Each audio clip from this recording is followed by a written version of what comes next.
মাটির বাড়ি, টালির চালা, এমনকি দুবেলা থালা ভর্তি ভাত জোটে না, কিন্তু ছৌ নাচ তাদের থেমে যায়নি। ছেলেবেলা থেকে শুরু করা ছৌ নাচ আজও তারা চালিয়ে যাচ্ছেন, আর সেই লড়াইয়ের স্বীকৃতি পেলেন তারা। নৃপেন সহিস আর সোমনাথ মাহাতো সঙ্গীত নাটক একাডেমির পুরস্কার পেয়েছেন এই দুই ছৌ নাচ শিল্পী।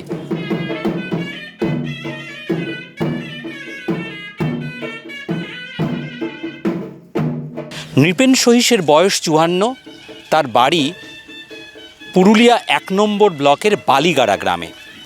অন্যদিকে সোমনাথ মাহাতো থাকে বাঘমুন্ডি ব্লকের কুশলডিতে।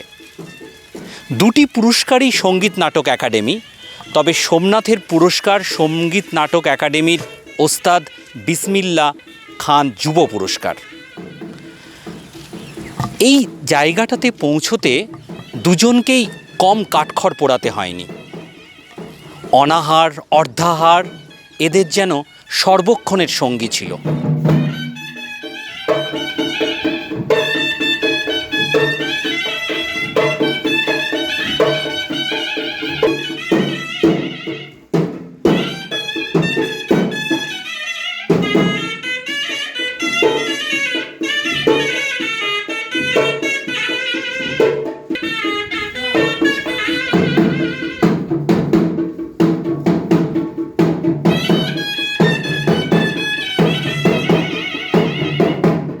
নাটক একাডেমির পুরস্কার পাচ্ছেন।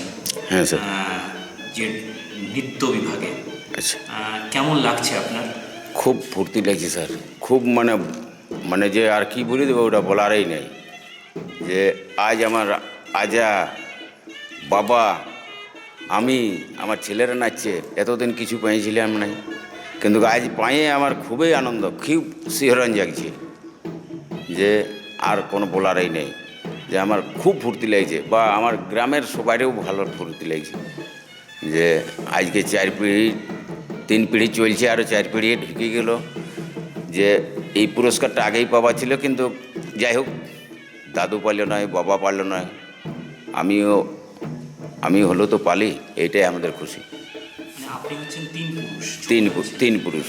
বাবা কাকুরা চলে গেছে নাচ করতে প্রোগ্রামে, তখন আমরা ছোট ছোট আসরেই ছেলেরা নাচ শিখবে, মানে লাতিটাকে তো ওই আমাদের গ্রামের মানুষে ওইরকম বলে, তখন হ্যাঁ তো বাজাও, তখন আমরা বলতে বাজাও, আমরা নাচ করব। ওই চুতরা থাপড়াই আমরা নাচ শিখাইছি দাদু। তারপর যখনটুকু সামান্য 12-13 বছর হয়ে গেলি, যোগ্যতাটা হয়ে গেলি, বুঝো কাকুরা বুঝো হর ইয়ার লেখাপড়া হবে না, তাহলে ছৌটাই আমাদের এইটাই পরম্পরা থাকিয়ে যাবে। ওই তখন ওই ছয়ে ঢুকে গেলি। এমনও দিন গেছে কি যে দুপুরে না খেয়ে থেকেছেন? হ্যাঁ, জোড় পাকা, বড় পাকা, ঢেলা পাকা, এইসব খাইয়ে দিন কাটিয়েছি। সকালে যদি রান্না করতো দিদিমা, মা, তো এই বেটি দুপুরে খাবো কি, এখনই খাইয়ে দিলে।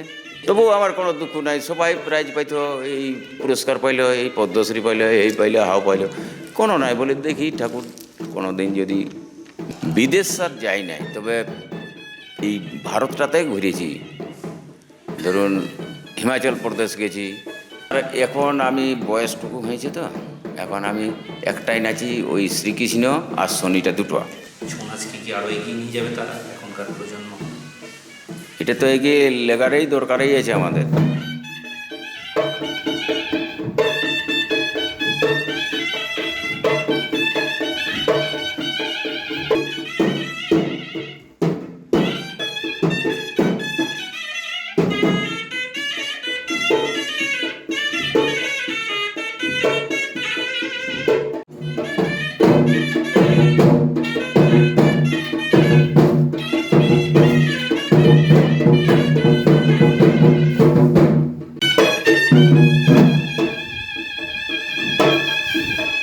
খুব পছন্দ, খুব ভালো, খুব আনন্দ। বহুত কষ্ট করেছে, আজ পাইলেও বহুত ফুর্তি হলে। না খাইয়ে না দাইয়ে ছেলা ছিল মানুষ করে, এই নাচ করে নিয়ে আসে, নিয়ে না খাইয়ে ঘুমাইছে, না খাইয়ে গেলছে, বহুত কষ্ট পাইলে। সংসার এইভাবেই চলে, ছৌ নাচ করে আনে, ওই করেই মেজারমেন্ট করতে হয়, এর মধ্যেই সংসার চালাতে হয়।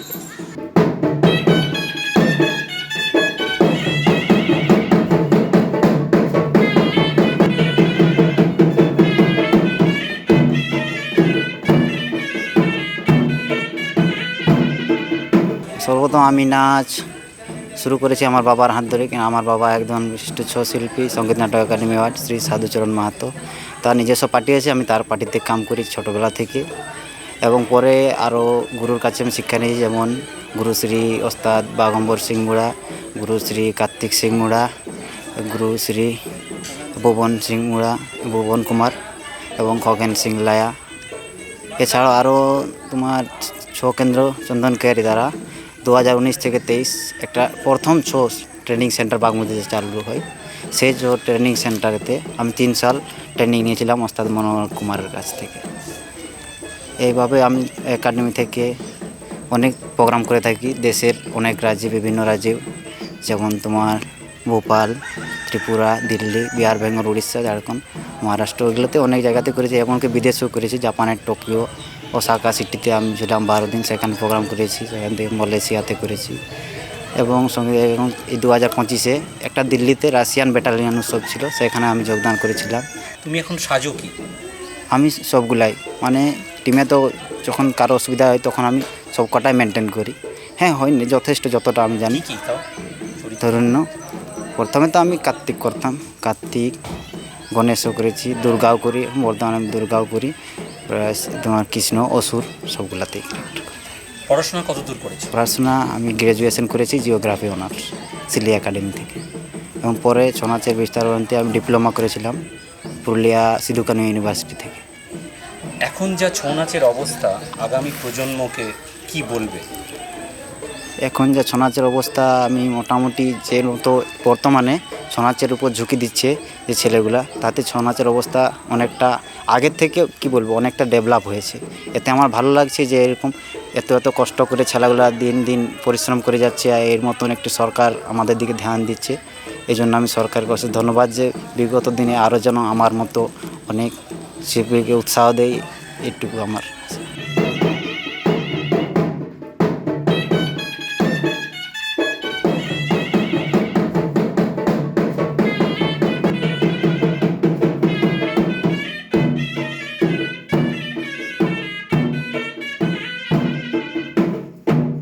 আমাকে ছৌ নাচ বাবা শিখেছে, দেখে দেখে, বাবাদের দেখে দেখে। কেন আমাদের বড় বাবার লাই ছৌ নাচ, তো দাদু, বড় বাবা, বাবা। কেমন লাগছে বাবা যে এই সঙ্গীত নাটক একাডেমি পুরস্কার পাবে? ভালো লাগছে। তুমি কি নাচো, কি সাজো? আমি অসুর, রাজা, এই সব কিছু, মানে এই নর্তকী বাদ দিয়ে। আর বাবার ওস্তাদি নাচ নাচতে পারি, মানে কৃষ্ণ। ওই কখন নাচগুলো হয়? রাতেই হয় মূলত? রাতেই হয়, তারপর দিনেরও প্রোগ্রাম থাকে।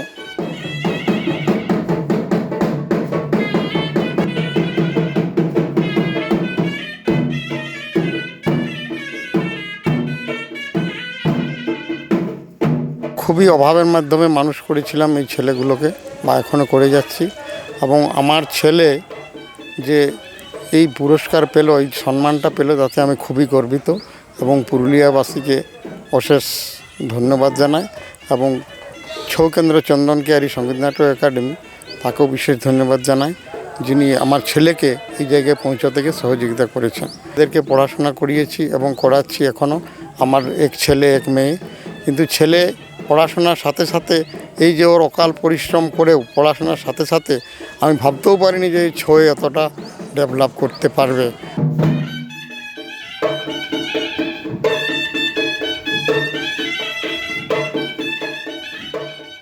সোমনাথের বাবা ছিলেন পরিযায়ী শ্রমিক।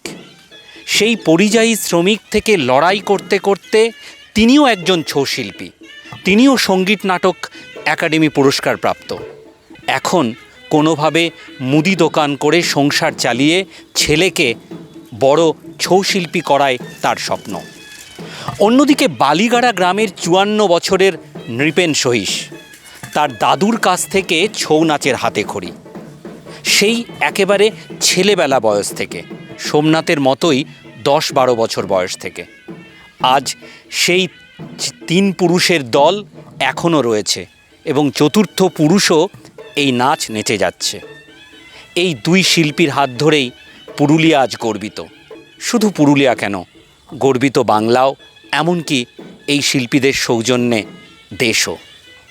পুরুলিয়ার বালিগাড়া গ্রাম থেকে ও বাগমুন্ডির কুশলডি থেকে ক্যামেরায় অমিত লাল সিংদেওয়ের সঙ্গে সুমিত বিশ্বাস, সংবাদ প্রতিদিন .in।